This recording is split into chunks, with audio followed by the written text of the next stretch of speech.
Continuing education knows that at the end, students want to graduate. We believe that there's an option for every student. We are there to help students and serve them. It's our mission.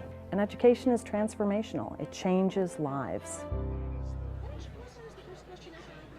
We'll see what people come, but people might want to have their own questions. Tell us. Yeah, we'll get lots of questions handed to me once we're no questions submitted yet. It's like, Well, they'll be like, but with this why many did you wear that blouse, Anne? Will be the only question they can ask at this point. I think we're about ready to start. Okay. Okay, this is on. Bright lights here. Whoa. Partner's out there somewhere. Who's out there? You were all One of doing my this without partners. notes. I had to write stuff down because I was afraid I'd forget things. I have notes. Okay, good. It's a big crowd. Yeah. I know they thought they were going to film this It is a twice. big They crowd. pretty much did.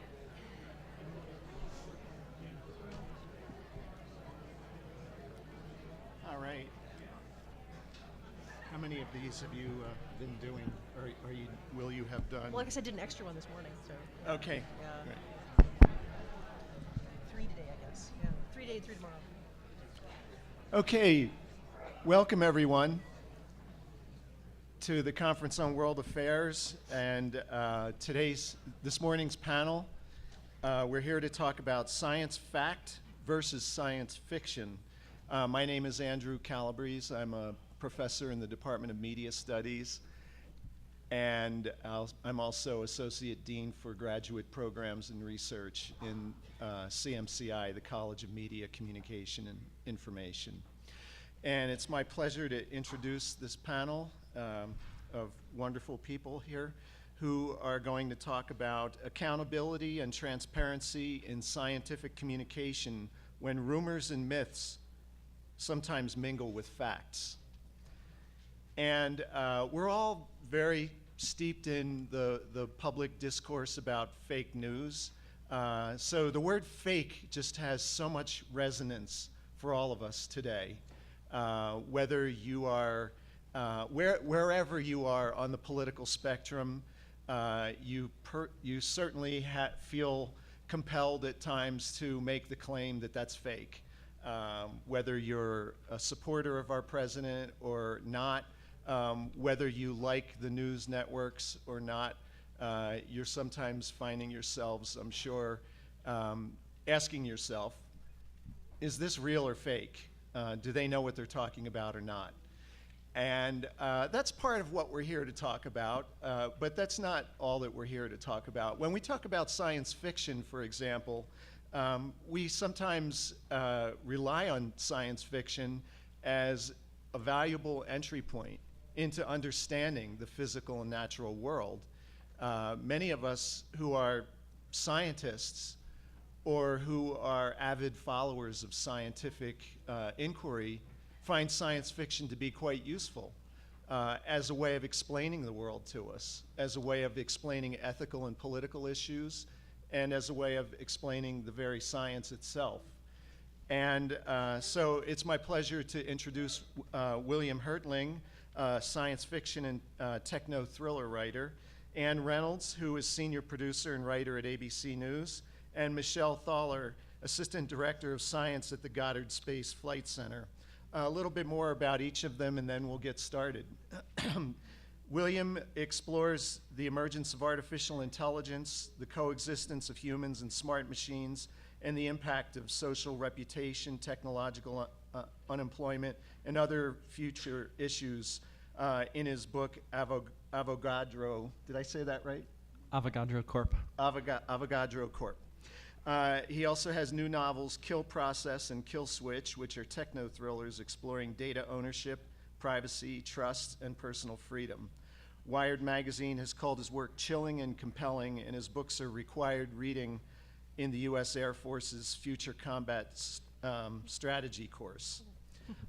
Ann Reynolds, who is a longtime producer and director at ABC News.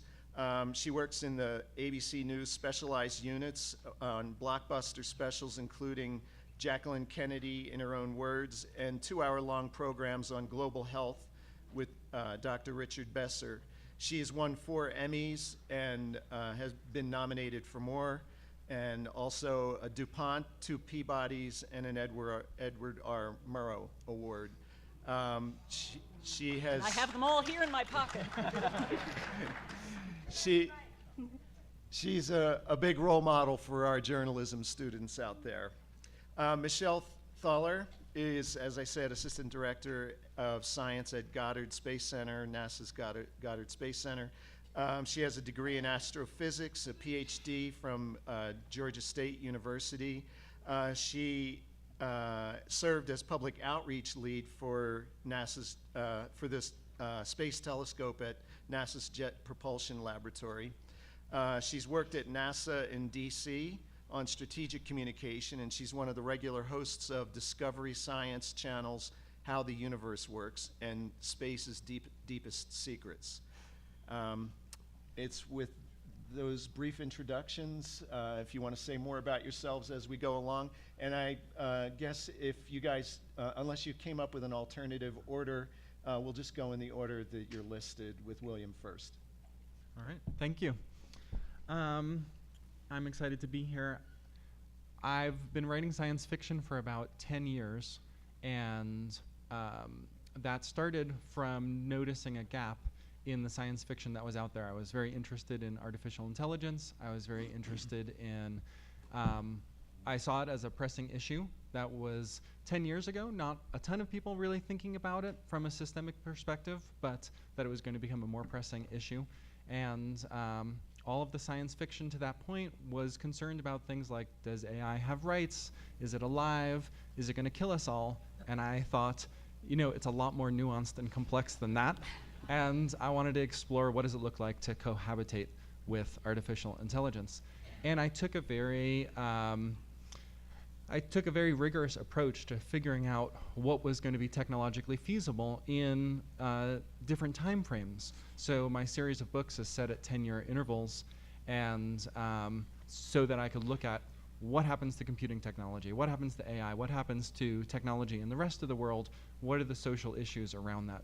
So for example, one of the things I looked at is, when are neural implants that can sort of affect our give us new cognitive abilities, when is that technologically feasible? It's not feasible in the 2020s. It is feasible in the 2030s. Well, now if I want to write a story about neural implants, I've got to set it in the 2030s. If I do, I have to take other things into account. I have to think about, what does unemployment look like in that time frame? What does self-driving cars look like? Where is AI? So I took this very rigorous approach, which has paid off. As Andrew said, the Air Force uses one of my books in their future combat strategy because they thought this is the most realistic depiction that we've seen of what an AI rollout would look like. I've heard the quote that science fiction doesn't predict the future, it describes plausible future outcomes, places that we could go if we choose to go. And to that end, I think that having rigor in science fiction is really valuable. It lets us play what-if games with the world, which is very similar to the scientific method, right? The scientific method says, we're going to play a what-if experiment. What if I change this one variable? What happens? We don't want to change all the variables, because if we do that, we don't really have any, we're not doing a scientific exploration at that point in time. We don't know what caused what effect. So the same sort of skills that I think are important for evaluating science fiction and evaluating information in the current day, you know, examining what's the chain of reasoning that led from this facts to this conclusion, what was the source of information, can we trust the source of information, what's the motivation behind it. All of those kinds of things, all the critical thinking skills that we need to evaluate things in the current day, they're also valuable in science fiction for looking at possible futures. And I think that science fiction has a role for helping people learn to think critically about the world. And yeah, I think the more sort of robustly true information we can present in fiction, which is often people's introduction to topics, the better off they are, the better prepared they are to then be able to evaluate information in the real world for truthfulness, accuracy, etc. I think I'll leave it there.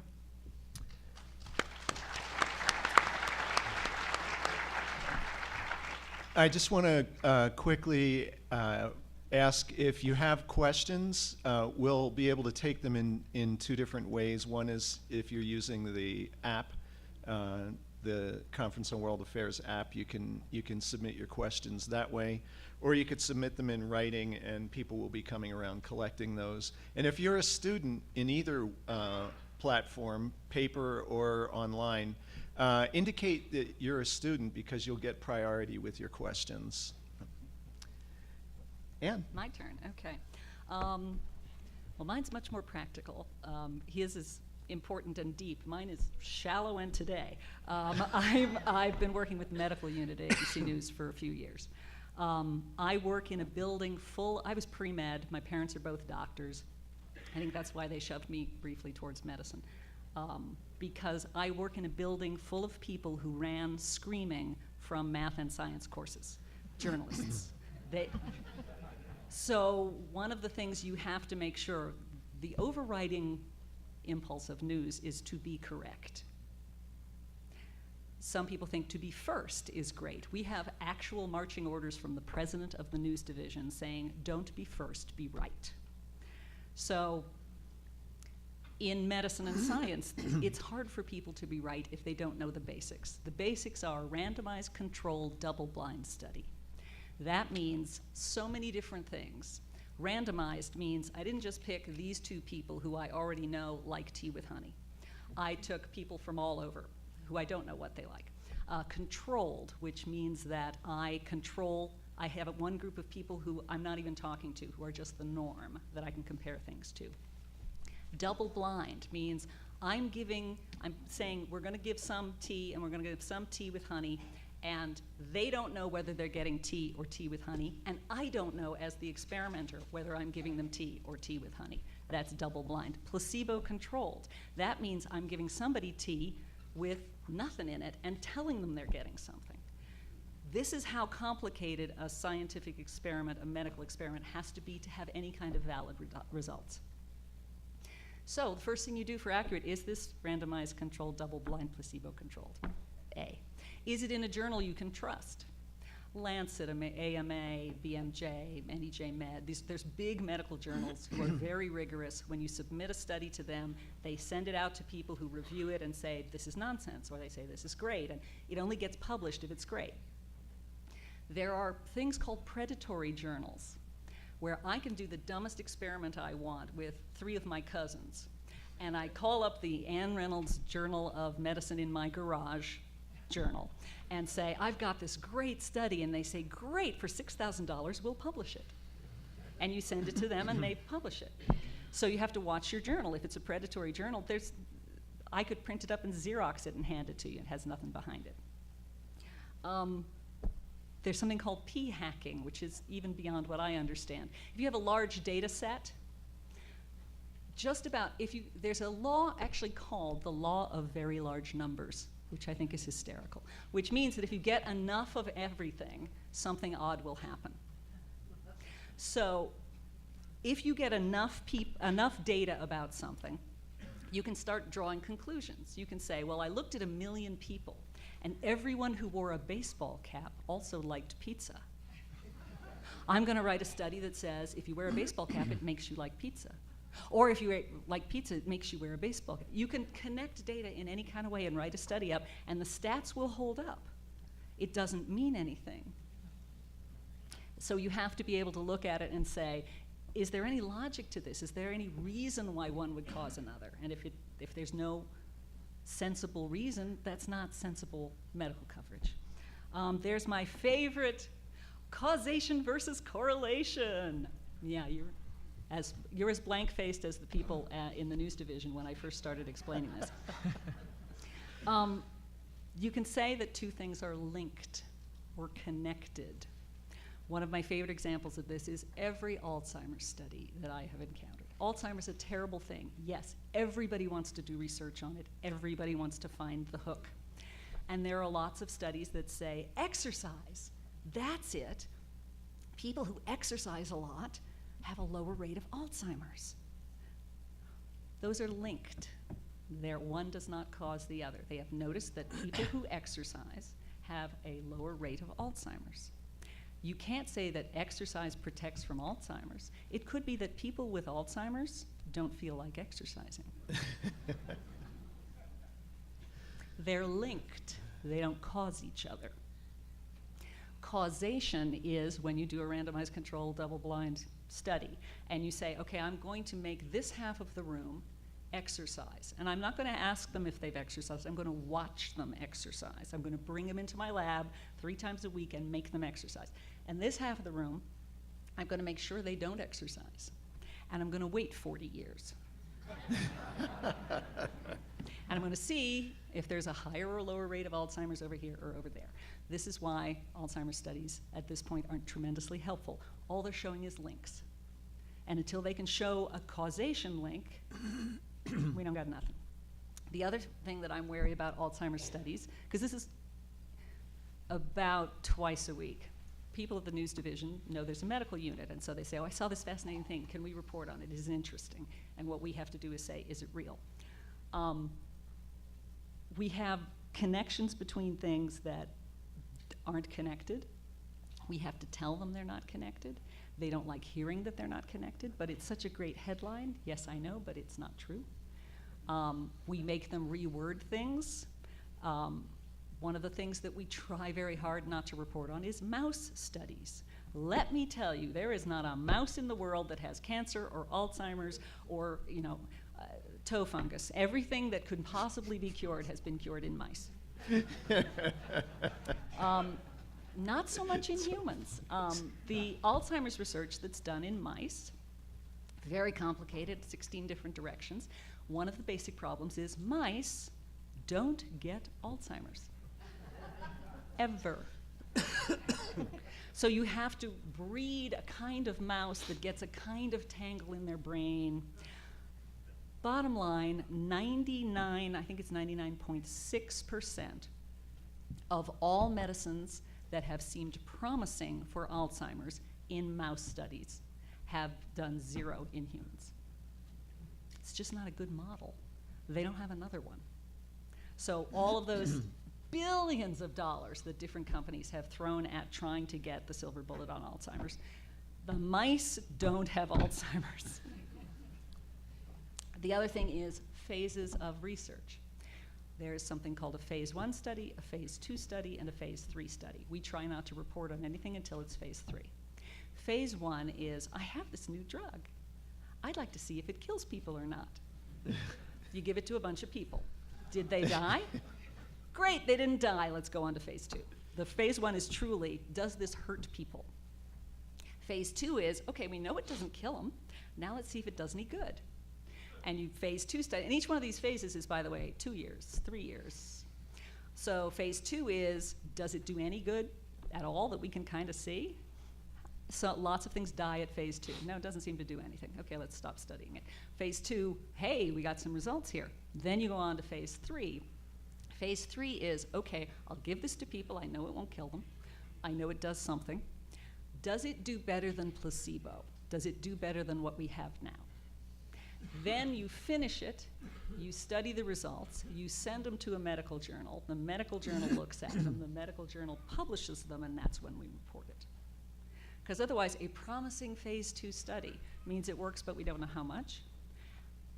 Everybody sends us great press releases on this promising phase 1, which has a great mechanism of action. Wouldn't it be great if this worked? And I was like, well, good. All you've proved so far is it doesn't kill people.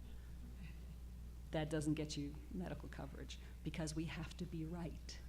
Because if we put something out there that says, this new study says that people who ate pizza don't come down with Alzheimer's as much, there's going to be a run on pizza. There are going to be people out there whose grandmother are starting to forget words who are going to start force-feeding her pizza.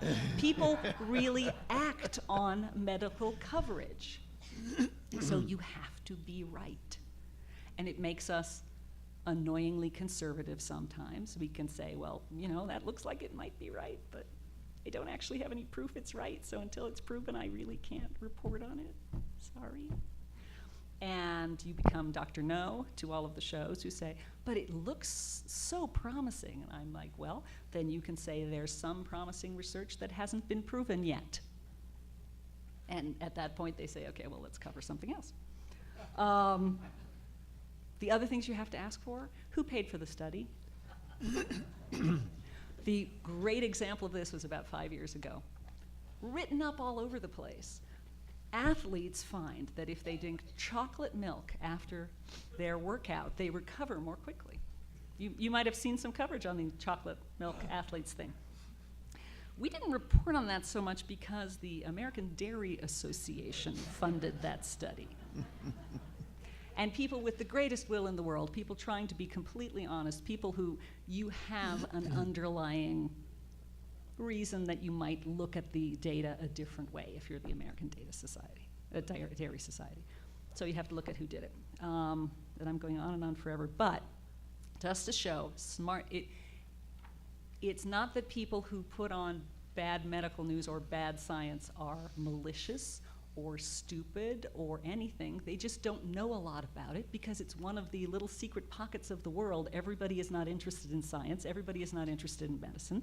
Everybody's interested in reading about it if it's interesting. Last week, in a meeting for one of our shows, someone said, oh, Anne, medical unit, could you please check this out? Because I've seen it on Facebook, and really smart people.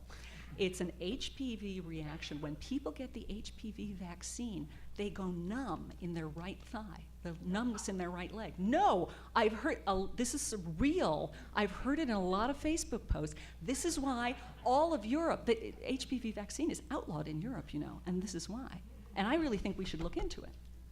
And I said, okay, we'll look into it. But the HPV vaccine is not outlawed in Europe.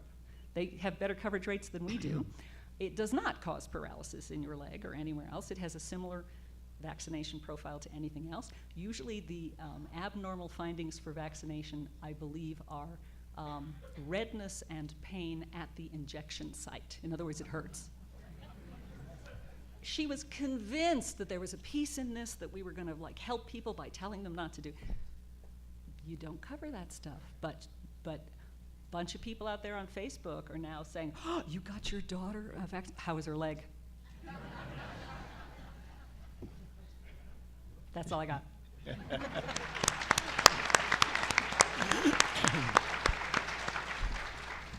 So I think you should all try pizza as well. I love pizza. Cures everything. And mice love pizza.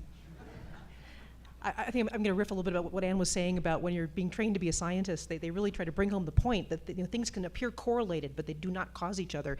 Like there's a very amazing correlation. If you look at a graph, it follows year by year by year that the number of sunspots correlates with English cricket scores just beautifully. And the one that I love is that the number of Matthew McConaughey movies coming out in a year correlates amazingly with the number of people who accidentally strangle themselves with their bedding. Seriously.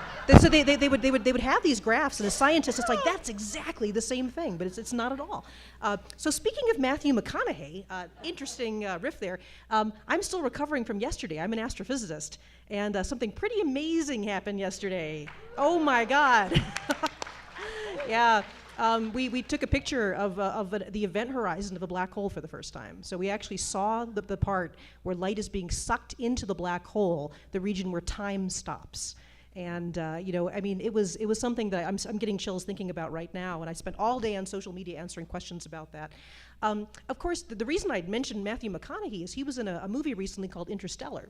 And Interstellar was one of the first fairly realistic depictions of what a supermassive black hole would be like. And in fact, the people who wrote Interstellar not only talked with NASA, but they talked a lot with Kip Thorne, who shared the Nobel Prize last year for the detection of gravitational waves.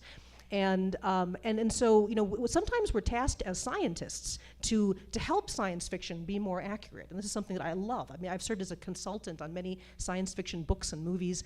And just the idea yesterday of trying to explain to people what you're looking at. And if you want to ask me later, this is not a black hole panel, but I can point you to some very good resources on the internet to explain exactly what you were seeing. And the idea that one of the tricky things about seeing a black hole is a black hole warps space and time so much that you see all the way around it. You see the back of the black hole at the same time you see the front, because the light actually orbits around it. Light actually orbits around it and comes out the other side. And so It's a very complex image that you're looking at. It's a wonderful thing. You actually would see the back of your head. If you were, I mean, I would not recommend going anywhere near a supermassive black hole, but if you did, you could actually see, yourself there in front of you, because the light would go all the way around. So the science fiction has a tremendous use for scientists in being a teachable moment. People saw the movie Interstellar and they said, now wait a minute, time was going at different rates the closer you get to the black hole. One of the plot lines is you send people to an innermost planet and they're there for 20 minutes, but by the time they come back out to meet their friends, 30 years have passed. And yes, that would happen. I mean, the physics for that is correct. Time actually flows at different rates as you go close to a black hole, and this is an experimental fact. We actually can observe this. So, this is, they're wonderful ways to teach people. They're also, science fiction is a wonderful way to inspire. One of the reasons I became a scientist was Star Wars came out when I was 7 years old, and I left that movie theater saying, I don't know what else I'm gonna do in life, but space is gonna be involved. So, I mean, the pure aspect of fantasy, you mentioned the morality, the Star Trek, Star Trek is mainly morality tales as opposed to just technology. So, I really enjoy kind of living in that world of the science fiction, science fact, comparing what's realistic and what's not. Seeing as one of the themes of this panel is more sort of the social idea of fake news and the fake depiction of science, one of the things that I really, really fight against is the image of the scientist in science fiction. It's getting better, it's still not very good. And it's very wrong in some interesting ways. The paper yesterday about the black hole result had 120 authors. And the idea that anything in science happens as a lone genius working in their laboratory by themselves is actually a very harmful idea. I'm off to CERN actually after this. I'm going to the particle accelerator in a couple weeks. One of the things I'm going to be doing is lecturing on the myth of Albert Einstein. Albert Einstein is a tremendous hero of mine. I think he's actually more brilliant than most people know. But the idea that he came up with this out of nothing, and no other people were involved, and just a lone brilliant person outside of academics working in a patent office came up, revolutionized physics, is a complete falsehood. And in my life, what it does is I often have people come up to me with a theory they have formulated themselves, all by themselves. They've never actually learned physics, and they've disproved Albert Einstein, and then they give me a book full of equations, and they say, now go make me famous. And they think this is how science works. The idea that I could possibly give, there's a book in front of me that I can't make heads or tails of, and they want me to take it to Brian Greene or Kip Thorne and show them this. And they don't understand how ridiculous that would make me look. I mean, there's no possible way science works this way. It's a very interesting social construct as well, because I've been in public science communication now for 15 years. I probably get one of these physical books once a week, and I get emails a couple times a day. The interesting thing is I've gotten hundreds of these over the last 15 years. Every single one of them is from a man. That's an interesting statistic. I have not gotten one. The idea of the lone female genius or the lone genius doesn't seem to resonate with women so much. I think it's a very interesting social discussion. I'm going to end on a lovely thing. I had a chance to go over to Baker Residence Hall and talk to some of the students on Tuesday, and one of them gave me a question I often get. And what she said is, she was talking about, is it possible that we didn't go to the moon? Is it possible that this is a conspiracy? And would they tell us about this? And would they be able to hide the information?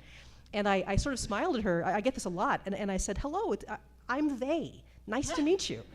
The idea that scientists are not human beings. In 2012, there was this odd rumor that went around about the Mayan apocalypse coming. And people were calling NASA, scared. They wanted to know what was happening. And it was difficult to tell them that absolutely nothing astronomically interesting was going on, nothing. But they would say to me on the phone, is the world going to end next week? And I would always be polite. This is a person that's afraid, but I would gently say to them, do you think I'd be here if the answer was yes? I'm not a person as a scientist. I'm not a human being with emotions and family and people that I love. There is no way. If there's a giant asteroid coming to kill us next week, we will tell you. And I mean, we will not be at our desks. We're going to tell you, and then we're going to buy all the good wine, max out our credit cards, so this depiction of scientists as other There is no way we're organized enough to have a large conspiracy. That we have alien life, that we didn't go to the moon, that the earth is flat. I mean, I get a lot of this stuff. And the idea that all of us could be somehow scared or repressed or threatened, 500,000 people worked on the Apollo project. There is no way any of this could have been faked. None. It's just not possible. So everything from using science fiction to help me talk about science to the sort of harmful depiction of how science works, I think I'd be happy to discuss any of that with you. Thank you.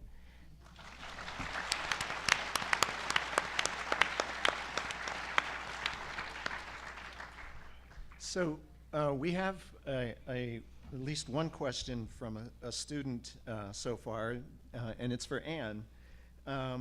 How do we develop a better understanding of parenting child development when there are so many ways in which we're prevented from studying it in the real world? And references made to the film Three Identical Strangers. Oh, yes. I've done a lot of work on multiple births, which involves some identical twins and some just, sextuplets all born at once.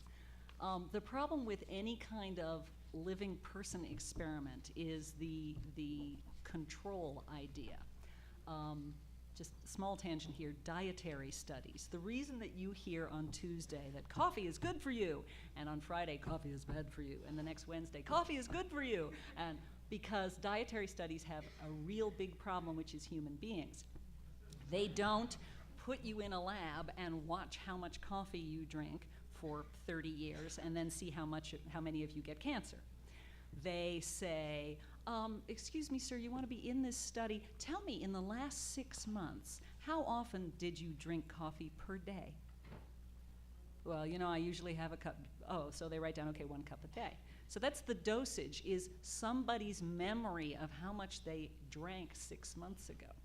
So and you can't capture them enough to test something on it. Well, I'm never going to give you coffee again. Let's see 20 years from now. So all dietary studies have that big basic problem. We have the same problem with child rearing studies. You're not supposed to do them. The triplets one is, there were a couple of awful situations where in earlier times someone would give birth to identical triplets who wanted to put them up for adoption. And people actually said, ooh, let's take one identical triplet and give it to a poor family, and take one and give it to a rich family, and take one and give it to a medium family, and let's watch. Which is kind of wrong. At the time, they thought it was just interesting, and they were going to get placed with different families anyway, so we might as well just. You can't try out different child rearing methods. You can't say, okay, you never praise your child, okay? Just promise me. You've got your baby in your hand. Never praise them until they're 21. You praise them excessively. Tell them they're just the greatest thing in the world. Give them a trophy every time they open their mouth. You just, just sort of, you're my control. Just don't do anything, okay? Just normal. And then let's come back when they're 50. I mean, you can't do it. So all you can do with child rearing stuff is they tend to work with people who have an existing problem. Here, I'm talking like I'm a child rearing expert. I'm not. But if you have children who have this problem, then you see if you treat a group this way, do they do better than if you treat a group that way? They're treating a problem, a child who can't bond, or a child who's defiant, or with child rearing research, they tend to be very gentle with how much they try things. From what I know, they've gotten sort of 3 groups of parenting types, which is authoritarian, which is you will do what I say because I am your mother, young man. And there's authoritative, which is you need to do this because if you don't wear your coat, you're going to get cold, and I don't want to see you cold. It's you do what I tell you, but I'll tell you why. And there's permissive, which is, if you want to be one with the elements and you want to feel the cold, I think that's fine. We should just let him explore. And the one that they've found gives the most positive results, stable people who are happy, is the middle one, of course, is authoritarian. Not authoritative, not permissive. Yeah, sorry, got it backwards. So that's me rambling around about why we can't do research with kids. It's like food research, it's tremendously difficult. Great. So we're going to have some questions about climate change, but before we do, I have a couple of questions for William and Michelle, and then we'll throw the general issue of climate change and how each of your perspectives can be brought to bear on it. If you think there is climate change, just saying. I don't want to be Yeah, you have to give both sides. I don't want to be biased. So a student Yours has might be flat, right? That's right. So a student has a question about, for William. As a science fiction writer and someone who has been committed to science fiction, where do you draw the ethical line for bending the truth? Well, that's a good question. I think that the world that we live in is so interesting. It's so rich. It's so varied that there's not really a lot of call to have to bend the truth. Now there is one notable exception. I really wanted to kill a character and then bring them back with nanotechnology, and so I was like, that isn't really feasible in the time frame I'm describing, but it might be feasible someday. So occasionally I have done it, but I would say that it's probably been, in 6 books, 600,000 words of writing, it's probably happened maybe 4 or 5 times for the sake of story, where I've violated what I believe to be honestly true. Other than that, I just don't think it's necessary. It's like there's infinite possibility and variation and storytelling possibilities within what's really true. So why do we have to distort the truth in order to be able to tell an interesting story? Thank you. And this one is for Michelle. A study at Rice University concluded that research incentives are focused more on innovation than cooperation. So this is an interesting connection to what you were saying about Einstein and really how it takes many, many people to develop scientific knowledge and discovery. Would you say that because there isn't a lot of cooperation and communication, scientific myths are becoming more prevalent? So first of all, I guess, do you agree with that supposition that there isn't a lot of cooperation and communication? But more generally, do you think that there is a problem with the ways in which incentives are provided to scientists, sort of pushing them in the direction of being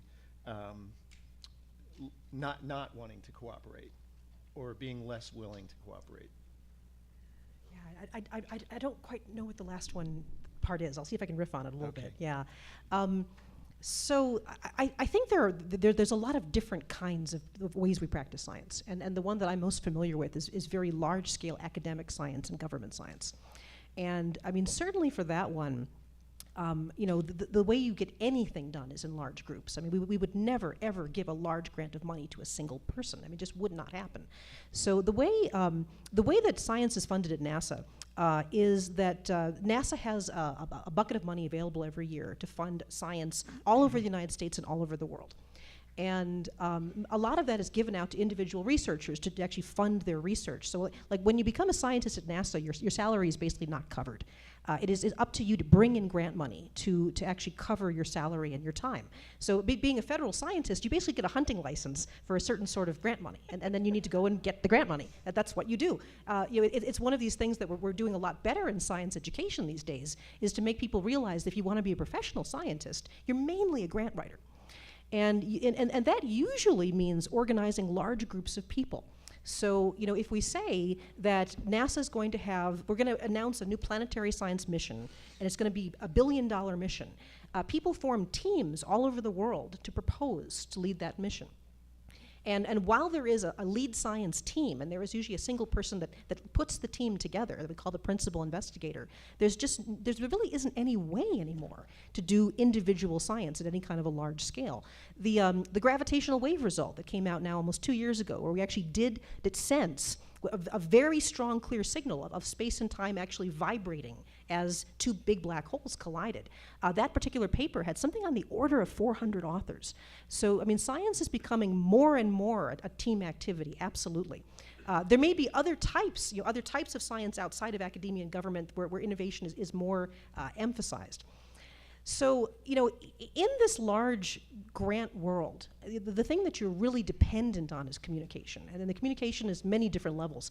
You're absolutely dependent on communicating with your peers about what you're doing. And your ability to network and to get people to agree to be on your team is paramount. I mean, one of the things that the government shutdown hit us so hard, and people just didn't understand, the big national convention for astronomers happened the week after the shutdown. We had all prepared our papers, we were all serving on panels, we were giving plenary talks. This is where we were going to meet our research teams and start proposing for the next year's cycles, and we all were sent home.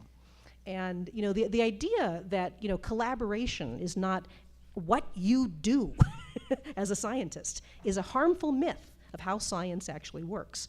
So communication is paramount. We do our best to communicate the truth to the public. The thing that we're really pushing against more and more and more is that, I mean, people have done studies on this, that a lot of the social media platforms, if you're a little doubtful about some science, or if you happen to put in, did we go to the moon, to get clicks, right, to get you to actually see the advertising that's on these pages, they guide you into more and more extreme conspiracy theories. You kind of get put down a rabbit hole, and it's designed that way because of advertising revenue. And so all of a sudden people who really should know better are on sites about, is the Earth flat? So in this case, it's not so much that science doesn't communicate. I mean, I run a large part of NASA's communication program. Our social media footprints are usually in the tens of billions for large results. That was true yesterday. And we really try. We invest millions of dollars in public education and communication, but we're up against advertising.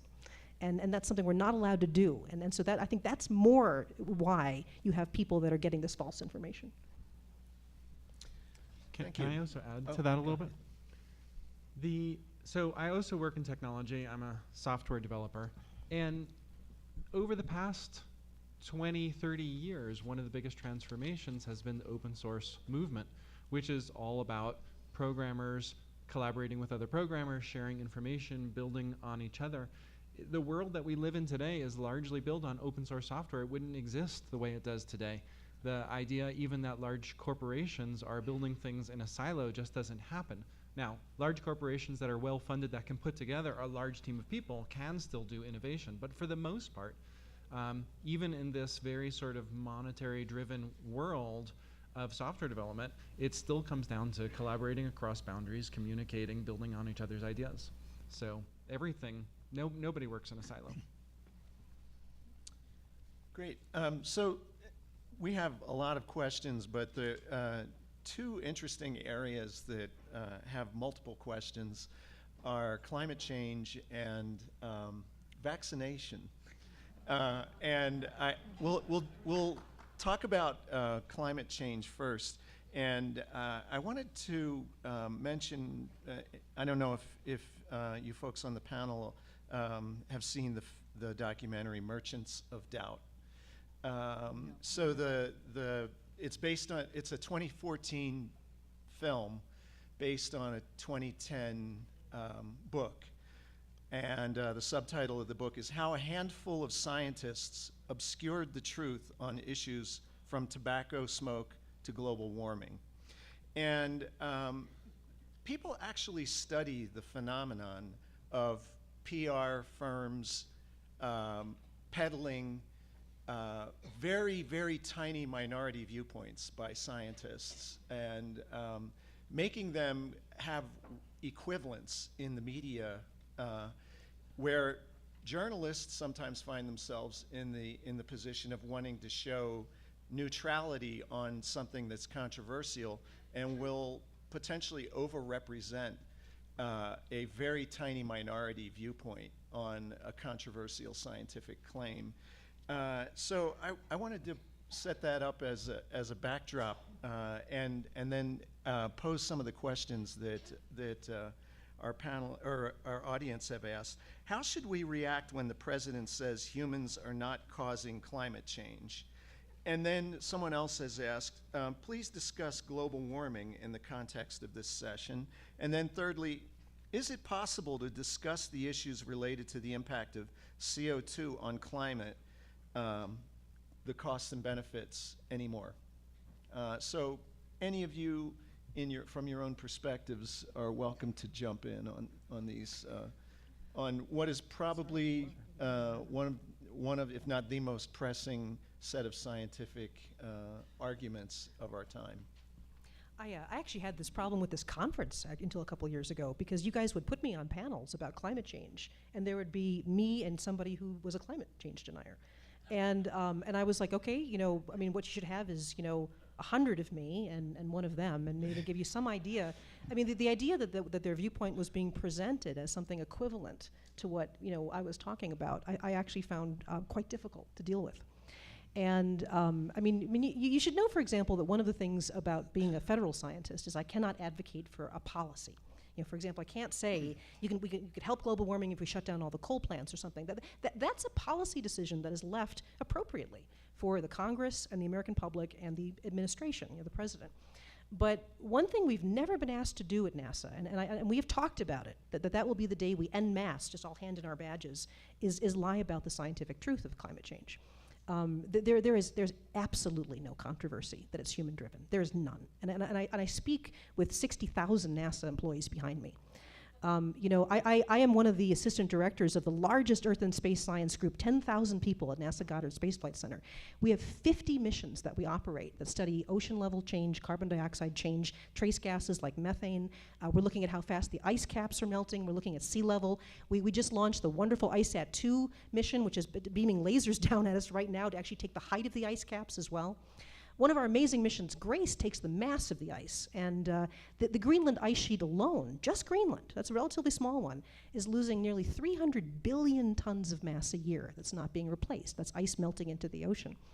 And so it is also extremely correlated, very, very well correlated. We were just talking about correlation not being causation. There are people who have worked on the physics and the chemistry of what happens when you add carbon dioxide to the atmosphere, and the correlation is exactly what we're doing. So, I mean, there's no scientific controversy about this at all. And one of the things that it's a tremendous honor to work as a federal scientist. I mean, your taxes are paying for my grant money. And, one of the things that I really had to learn in DC, and it was a little bit disheartening, but I understand, is that in DC, everything is about short-term political gain, and I mean everything. It's the next election cycle, and that is it.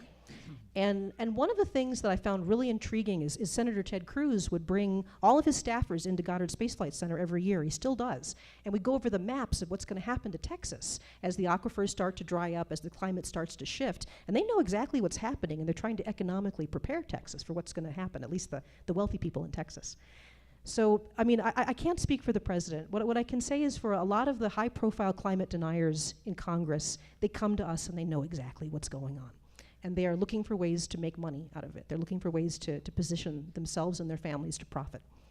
And so, what you have to understand is that's DC's currency is the next election cycle. That is it. They do not care what happens to your children.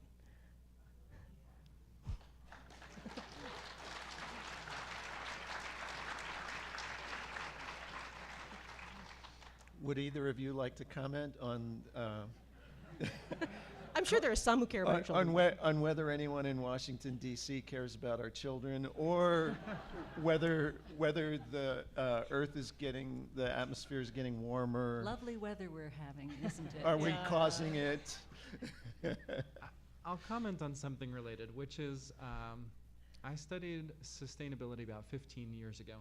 And I remember it was a group of like 20 of us in a new MBA program focused on sustainable business. And so often we would get into these arguments over not what was the right thing to do, but what was the most important thing to do. And our faculty advisor would always say, like, stop arguing it's all important, do it all.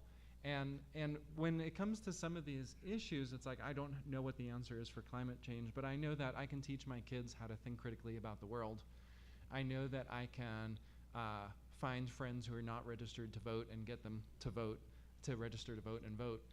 So I feel like there's so many things that we can all do, and we need to not be so fear-driven about the whole thing that it stops us from taking any kind of action. Like, it's all good, whether you can convince one person to think differently about climate change, or convince one person to register to vote, or convince your kids to think critically. Like, it's all valuable, and it all moves us in the right direction.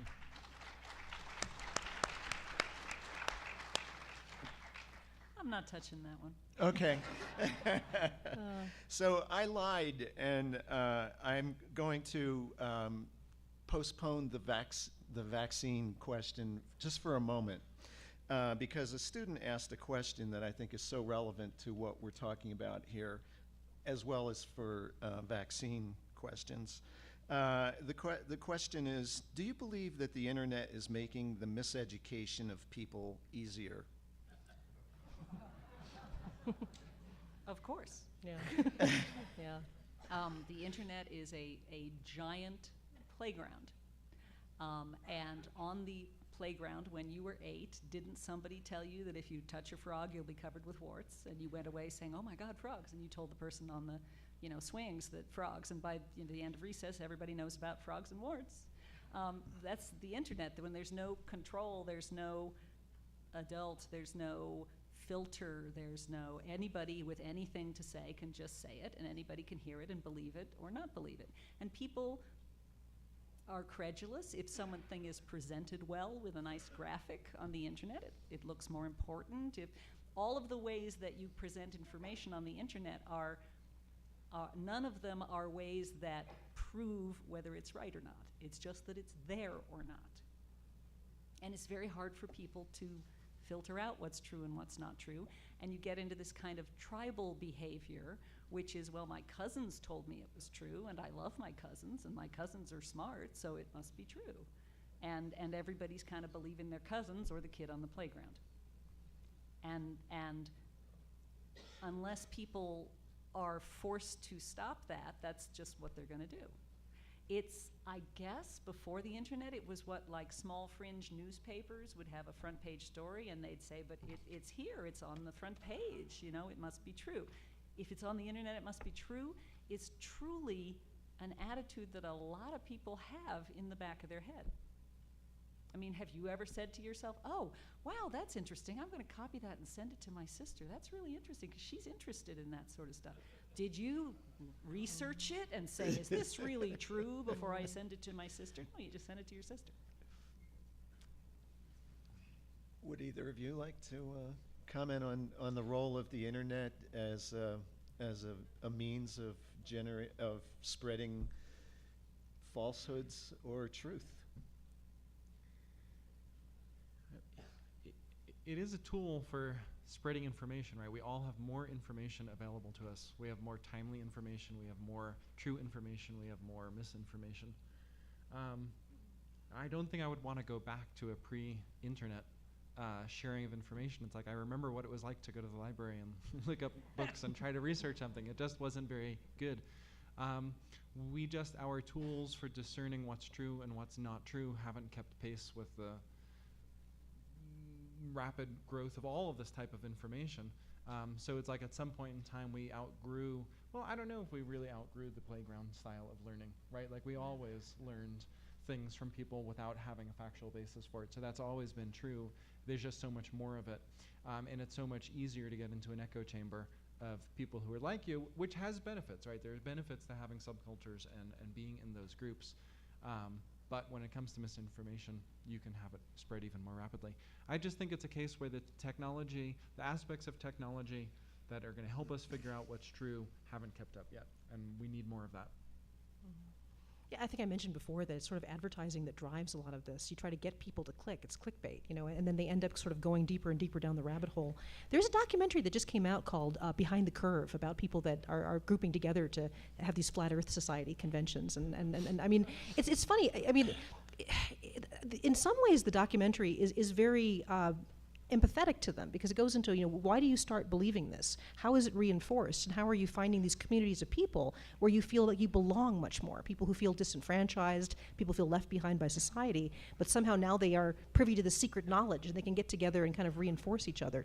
It sort of shows how a bunch of well-meaning and curious people got sort of guided down this rabbit hole into more and more extreme conspiracy theories via YouTube, and it sort of they're well-meaning people that went wrong, and how the internet was used to kind of facilitate that.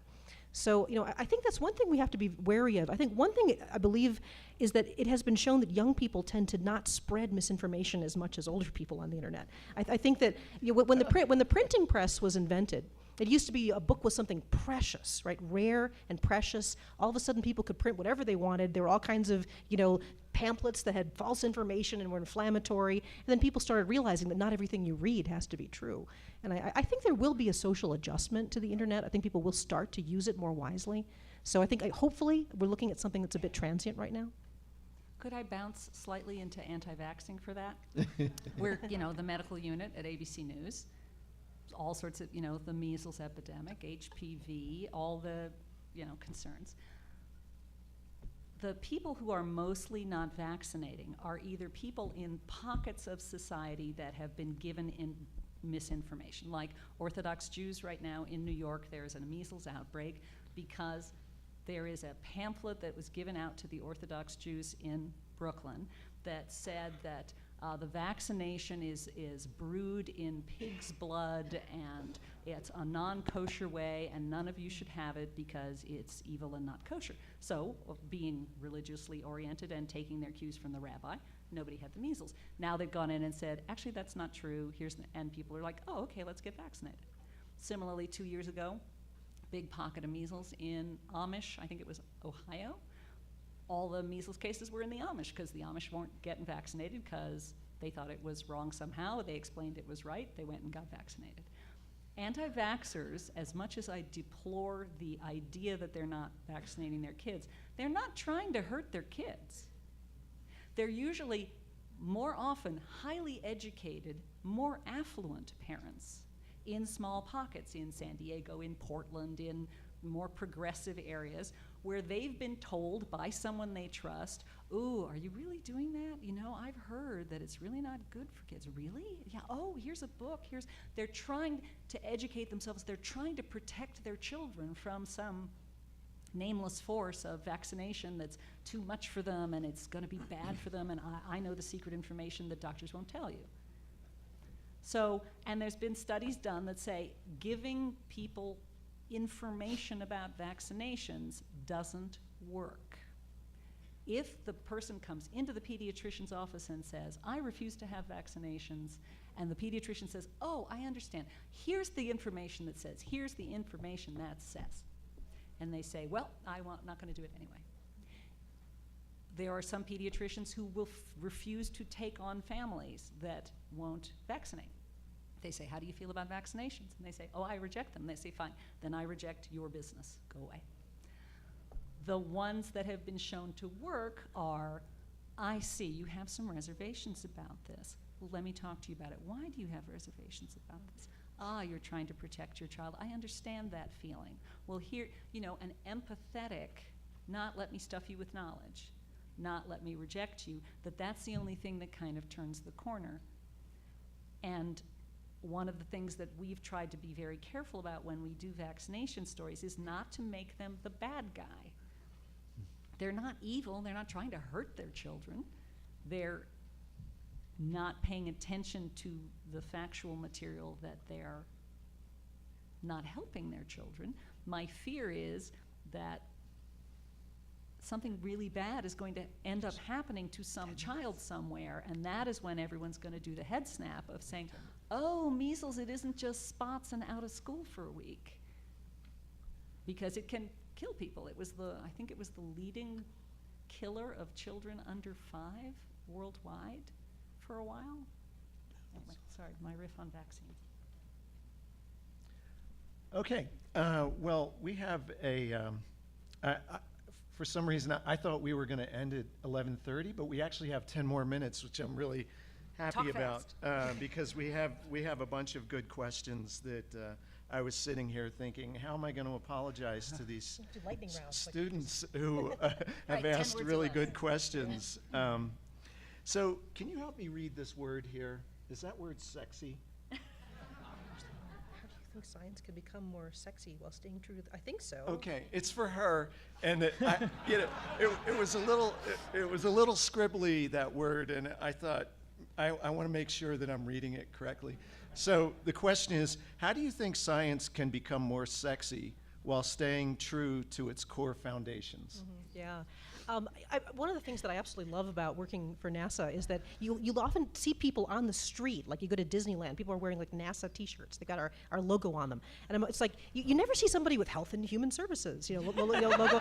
And so, I actually sometimes push people. I really want to embrace this. I mean, what we do is really damn cool. I mean, the result was not actually led by NASA, but we collaborated with it. I mean, yesterday we took a picture of light getting sucked into a black hole that is 6 billion times the mass of the sun. And if you don't think that's a little sexy, then I'm just not the same human being you are, I guess. But we do a lot to put forward our younger scientists. We've had discussions about if you have a scientist with lots of tattoos, is that a problem or not? That's a cultural shift that's happening right now. A lot of piercings, a lot of purple hair at NASA. That's all wonderful, and the idea of embracing the coolness, of embracing just how cool this is. And quite honestly, it's a wonderful job. I mean, the young people are coming in now to do our summer internships. They are better scientists than I ever will be. They are savvy. They are tech savvy. They are fashionable. They are really good at collaborating. So, I mean, there is absolutely, in communication offices for every federal agency, there's an argument about should we be very, very sort of mainstream, more stalwart, more calm, or should we really try to emphasize how cool this is and how new this is and how different this is that we're doing, and perhaps that balance needs to be found. But I'm always one saying, if we have this cred right now, if we have this sexiness, if people want to have NASA logos, let's run with that as fast as we can. So, I think that I'll be one of those people kind of pushing for us to embrace that more. Okay, here's one that I think we all want to know the answer to. Any of you, can you please comment on the influence of TV programs showing humans versus zombies? I saw that one over there. It's like, okay. One of the smartest things the CDC ever did about, 6-7 years ago, was they put out the CDC's plan for fighting the zombie invasion. And it was a very serious CDC document that had all, what are we going to do first? What are we going to do second? Because it was incredibly smart PR. They wanted to put out something about pandemics. Like, what if we get a flu that we can't cure? What if we do? And they thought, no one is going to be interested in that. Let's add zombies. So zombies were the proxy for a pandemic flu or some infection. It was like the most interesting thing the CDC had done in a long time. So zombies really catch your imagination, and I'm all in favor of them. William, you have to talk. No, I like zombies too. I think, it's another game of what if. What if the world had zombies in it, and what would we do? And, I love those kinds of ideas. So, more the merrier. I just want to know what happens when the robots fight the zombies. It's a new version of Pirates v. Ninjas. Okay. There is someone who has asked a question that's actually for William, and has asked it both with a card and digitally. So I feel like we have to give this question primacy here. I'll read it. Thoughts from the panel. It was the hard copy was to you, but now we're generalizing to all of you. Thoughts from the panel about Yuval Harari's a historian, the book Homo Deus, about projections for future possibilities based on deep understanding and analysis of the factual history of human evolution. Are you familiar with the book? I'm not familiar with the book. If someone else wants to go first, I have thoughts, but I'll let other folks I'll talk go about it. fifth on that one. Yeah. Well, I will say I've read a ton of books on cultural anthropology. Like, I love studying tribal civilizations, because that's really what we're evolved for, right? That's how we lived for a very, very long time. Modern civilization is, we're adapting, but it's not what we're evolved for. So I think it's a super great place to research. I'm not familiar with the book, but I think it's awesome. Not familiar? Yeah, nor am I, so I can't even give you a short version. But here's one that I think a little more serious than the zombie question. Can a researcher remain unbiased in a study like the chocolate milk study? There's a connected field of research that people have done on whether or not a medical study can be unbiased when it is partially funded by a medical company. Well, guess what? Drug research is not funded by the world at large. Drug research is funded by the people who develop drugs. They try very hard, visibly and ethically, to not let it affect them. There's a new notation, I don't know how new, but somewhat in like the last decade, that they have conflicts of interest listed on the paper, on the study, so you can look and see that so-and-so gets a grant from the company that made the drugs. They almost always work in collaboration with a hospital, so they'll go to the University of something or other medical hospital and test this drug so that they deliberately have people who don't work for the drug company who are testing it. But there's a lot of research that says it angles the doctors, the researchers, to be slightly more positive about the results. It's just human nature, because those are the people who are putting up the money, who are taking the risk, who are. So you always have to look for the funding source. On the other hand, money does not just drop from the sky to fund medical research. There's always someone who will benefit or who will lose. So when you're working with ethical institutions who are disclosing as much as they can, you take it with a grain of salt, but that's how you get more knowledge. Do either of you want to chime in on the question of how do we get, is it possible to have funded science that is, privately funded science that is not biased? I don't have anything educated to say. It makes me think a little bit about like board of directors for companies and how they are always seeking to have outside folks, right? So I have to imagine that there are all sorts of things that you can do to try to counter that bias to make sure that you're there. And I'm not familiar with how that's shared. But, right, if I was a private company trying to conduct an ethical study, I'm going to bring in outside people as much as possible, and people who have a track record of doing science independent from what I'm looking for, so that those people have a history. They have their own credibility that things are resting on. Remember the randomized placebo-controlled double-blind study, the gold standard? The double-blind in there is so that you don't know whether I'm giving you the medicine or placebo, and I don't know whether I'm giving you the medicine or placebo. Because they found when it's single-blind, when you don't know but I know, there is some body language, something that indicates to you that you're getting the real medicine and I gave you the placebo. So in order to make it completely kosher, the researcher has to not know who's getting the medicine and who's getting the placebo. So that tells you a little something, that even with the best will in the world, you can't be completely fair. Okay, I'm going to end with this question. It's a great question. Why doesn't a scientist run for president? What would it look like to get that started? That's Michelle. Any thoughts, Michelle? Yeah. I mean, it's worth noting, and he didn't run for president, but I mean, Senator Rand Paul is an ophthalmologist. I mean, Well, Jimmy Carter was a physicist. Well, he was a nuclear engineer. That's right. He worked on nuclear submarines. So we have had some presidents that have substantial scientific background. So I think. I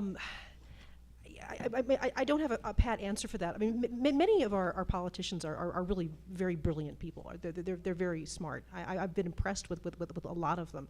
So it's not that everybody that goes into politics is evil or dumb or anything like that. That's definitely not true. I think I was a little bit emotional about the climate change, because that's something that I really think we need to start doing something about and stopping denying, and that gets a big emotional response out of me. But I think that it may be to some degree a question of personality. I mean, I think that I would be scared to death to run for political office. I get a decent amount of trolling and criticism over the internet, and I've learned to deal with that in my life, but I don't have a particularly thick skin. And when I think about everything these people have to do, you read the press releases about AOC, and she's now, everything she does gets criticized by everybody. I personally feel like I would just be paralyzed. It's a very interesting personality these days who can stomach being a politician. And they have my sympathy, and at a large degree I'm very impressed that they can do it. It sort of goes into how people think that there's a self-selection of personalities that would make good scientists, where I would say that there isn't. There's a lot of different ways to be a scientist. But to be a politician, the drive, the organization, the persistence, and the ability to not take a breath without being criticized for it is something that I think keeps a lot of people, not just scientists, out of politics. The culture, it seems very, very harsh to me. Well, thank you very much for that. Let's hope that we get lots more people who are either scientists or who love science to have thick skins and be politicians. Thank you so much, panelists.